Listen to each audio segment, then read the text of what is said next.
Hello everyone, मैं एक बार फिर से आप सभी का स्वागत करती हूँ अपने चैनल में। और आज इस वीडियो में जिस टॉपिक के बारे में हम बात करने जा रहे हैं वो है seed germination and it's type. तो चलिए सबसे पहले हम बात कर लेते हैं सीड जर्मिनेशन के बारे में कि सीड जर्मिनेशन क्या है। Growth of a seed into a new young plant और seedling is called seed germination.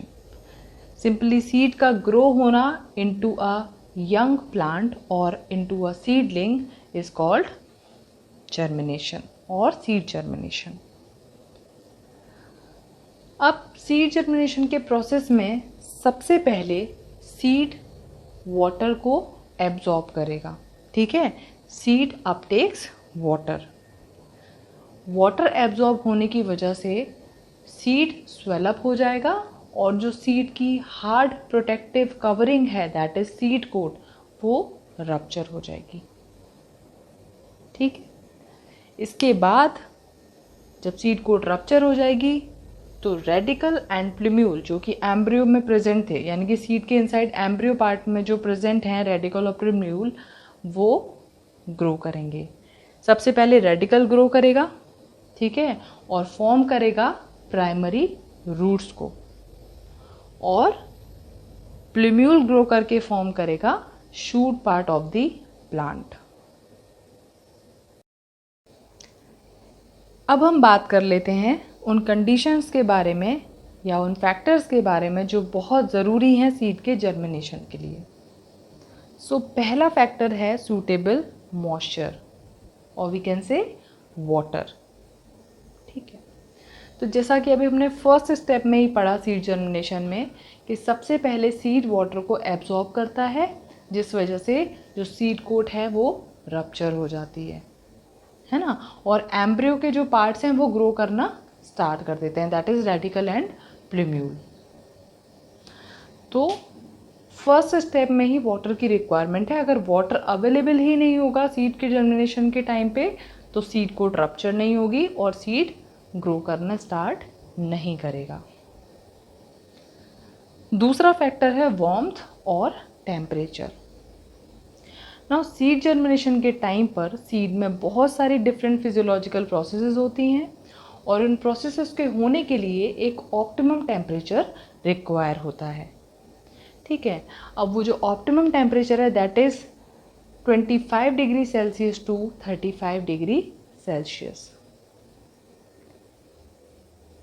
अगर टेम्परेचर बहुत ज़्यादा है उस कंडीशन में भी सीड जर्मिनेट नहीं करेगा। अगर टेम्परेचर बहुत ज़्यादा ही कम है उस कंडीशन में भी सीड जर्मिनेट नहीं कर सकता।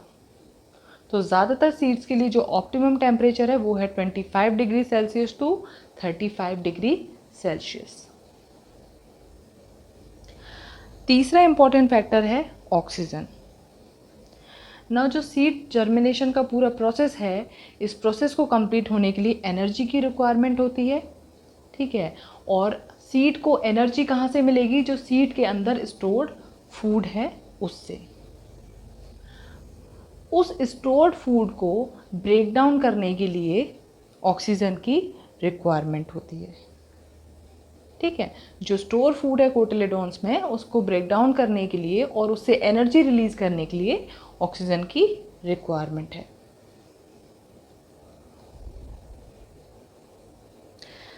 तो ये इम्पॉर्टेंट फैक्टर्स हैं या फिर कंडीशंस हैं जो बहुत ज़रूरी हैं सीड के जर्मिनेशन के लिए।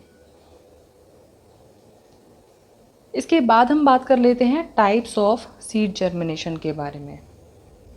तो देयर आर मेनली 2 टाइप्स। पहला एपिगियल जर्मिनेशन, दूसरा हाइपोगियल जर्मिनेशन। सबसे पहले बात करेंगे एपिगियल जर्मिनेशन के बारे में। So in epigeal germination cotyledons are pushed above the ground. जो कोटिलेडोन्स हैं वो ग्राउंड के अबव आ जाते हैं। ठीक है, अब ऐसा क्यों होता है? Because in epigeal germination hypocotyl elongates faster than the epicotyl. Hypocotyl बहुत फास्टली ग्रो करता है in comparison to epicotyl. So the cotyledon are pushed above the ground in this type of germination. Epigeal germination आपको देखने को मिलेगा इन been, castor. ठीक है, ये एग्जाम्पल हैं एपिगेल जर्मिनेशन के. इसके बाद नेक्स्ट है hypogeal germination. Now in hypogeal germination cotyledon remains below the ground. इस तरह के जर्मिनेशन में कोटिलेडॉन ग्राउंड के नीचे ही रहते हैं, under the soil, because epicotyl part grows faster.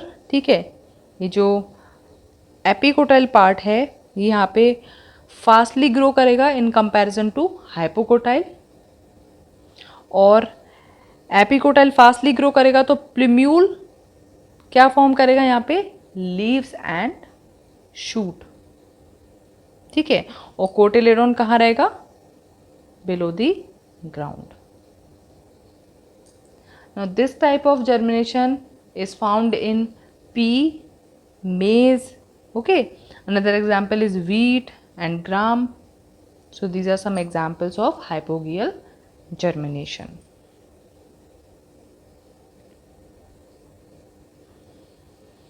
I hope ये टॉपिक्स आपको अच्छे से समझ में आ गए होंगे.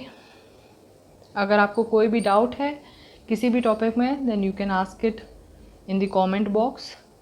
एंड अगर ये वीडियो आपको अच्छा लगा हो तो इस वीडियो को ज़्यादा से ज़्यादा शेयर करें, इसको लाइक करें और मेरे चैनल को सब्सक्राइब करें. Thank you for watching.